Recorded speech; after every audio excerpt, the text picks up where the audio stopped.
Eto na guys ang ating sangkap sa pagluluto ng tinolang manok. Ayan na po, may manok na, meron na pong papaya, meron pong siling green.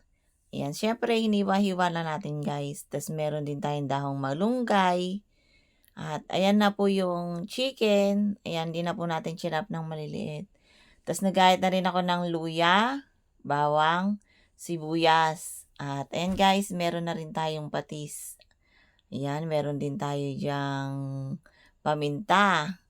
New version po yan ng pagluluto ng tinolang manok may paminta po. Tikman lang po natin kung masarap siya. Yun guys, ayan na yung mga sa ricado ko. Pinagsama-sama ko na yan guys. Yan, syempre magluluto na tayo. Maglalagay na ako ng kawali. Yan, buhos ko na po yung mantika.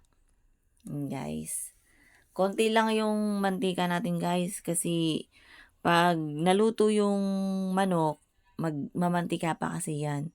Masarap sa tinola yung hindi siya masyadong maraming oil kasi lulutang-lutang yun. Yun guys.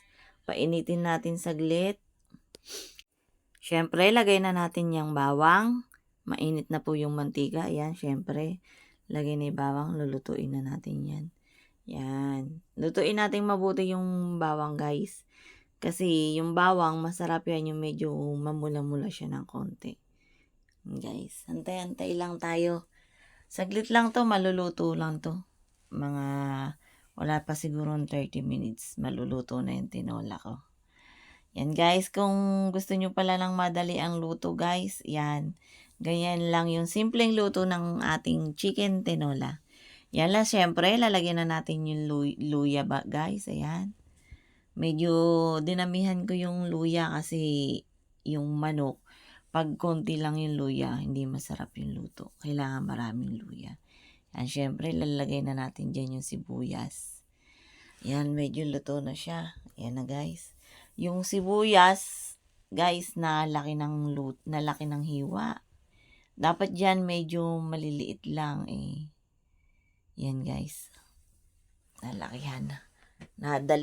Minadali kasi ko ni Sablay kanina. Kaya, ayan guys. Siyempre, haluin natin guys. Ayan, medyo naluluto na siya. Yung luya, luto na. Masarap na yan. Yan guys. Oh, ayan. Siyempre, lalagay na natin yung chicken. Ayan. Puro wings yan. Karamihan yung wings. Lalaki ng hiwa. Guys. Masarap kasi sa tinola yung yung buto-buto. Hindi masarap sa manok yung malaman pag may sabaw. Ayan guys. Oh, sarap. Siyempre, igigisa natin munang mabuti yan. Kasi, alam mo na, ang manok, ginigisa talaga siya. Yan. Siyempre, halo-haloin natin muna. Ayan. Antayin natin muna siyang maluto bago natin ilagay yung yung ibang sangkutsa niya. Yan guys. Sigurado marami na naman makakain si Sablay na to. Nagpapahinga eh.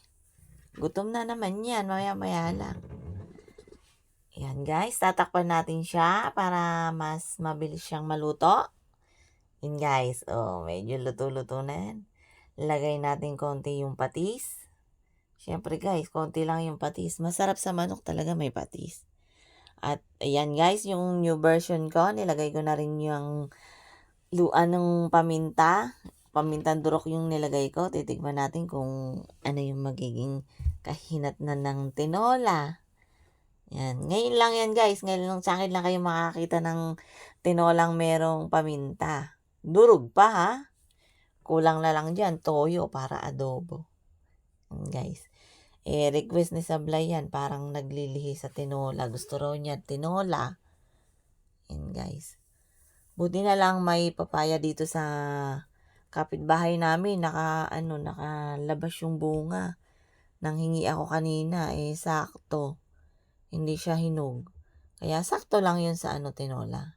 So ayan guys. Lagyan na natin ng konting tubig. Siyempre, pakukuluin natin ulit yan para masarap. Yan guys, kumukulo na. Yun na siya, siyempre ilalagay na natin diyan yung sangkutsa kasi kumukulo na siya. Sigurado. Lagyan natin ng konting betchin.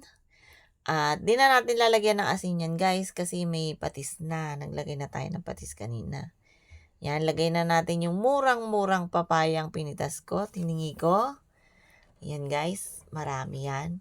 Masarap yan yung manibang papaya, ilababad sa suka. Yan guys.